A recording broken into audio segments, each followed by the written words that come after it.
গাছ এরকম প্যাকেট পাওয়ার পরে একটু সতর্কতার সাথে ধীরে ধীরে খুলবেন, কারণ ভিতরেই গাছটা আছে। যদি অনেক তাড়াহুড়া করে খুলতে যাই, অনেক সময় একটা পাতা বা ডাল ক্ষতিগ্রস্ত হলে তখন আপনারও খারাপ লাগবে, আমাদেরও কষ্ট হবে। তো আপনারা যেটা করবেন, প্যাকেটটা প্রথমে দেখবেন, দেখে যেখানে প্যাকেটের প্যাকেটটা যেখানে জোড়া লাগানো হয়েছে, এটা আপনারা দেখলেই বুঝতে পারবেন কার্টনটা কোথায় জোড়া লাগানো হয়েছে।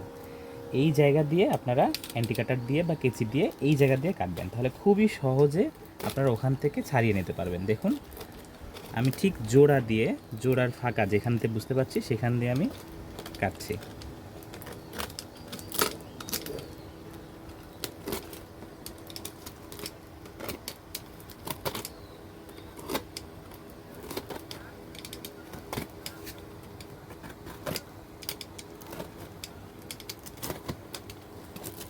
দেখুন কি সুন্দরভাবে খুলে আসছে, গাছের কিন্তু একটুও ক্ষতি হচ্ছে না, এবং প্যাকেটটাও আমার মানে বাজেভাবে ছিঁড়তে হচ্ছে না বা নষ্ট হচ্ছে না। ইভেন আপনি পরবর্তীতে এই কার্টুনটা অন্য কাজেও লাগাতে পারবেন।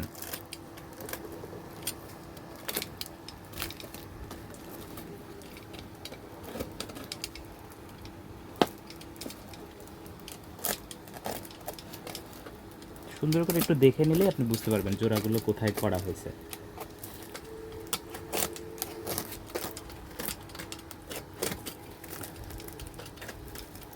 ধরলেই খুলে আসছে।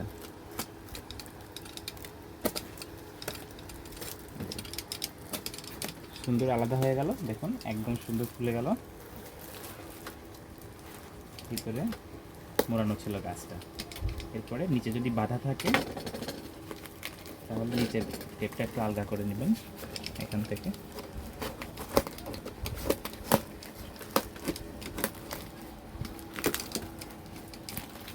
করে নিলে এভাবে বের হয়ে আসবে। এবার আস্তে আস্তে এখানে পেপার দিয়ে মোড়ানো থাকে, খুবই সাবধানে ধীরে ধীরে আপনি এখানে পিন করা থাকে, পিনগুলো দেখে দেখে খুলবেন। টান দিলে এখান থেকে খুলে যাবে। এভাবে পিনগুলো খুলবেন, খুললে গাছটা বের হয়ে আসবে। আর নিচে আমরা খুবই যত্ন করে এখানে কার্টন এবং প্যাকিং করে দেই। এটা সুন্দর করে আস্তে আস্তে এই টেপগুলো কাটবেন, খুব জোরে চাপ দিবেন না, তাহলে আবার গাছের প্যাকেটটা ক্ষতিগ্রস্ত হবে বা ভিতরে ঢুকে যাবে, শিকড়ে ক্ষতি হবে। আস্তে আস্তে প্যাকেটটা কাটলেই এটা এই কার্টনটা আপনি আলাদা করতে পারবেন। তারপরে ভিতরে একটা কাগজ দিয়ে গোড়াটা বাঁধা আছে আর সুতা দিয়ে পুরো বাঁধা আছে। এই সুতাগুলো আপনি একটু জাস্ট হালকা করে অ্যান্টিকাটার দিয়ে চাপ দিলেই সুতাগুলো খুলে যাবে এবং আপনি কাগজগুলো সরাতে পারবেন। সরালে গাছের গোড়াটা ফাঁকা হয়ে যাবে।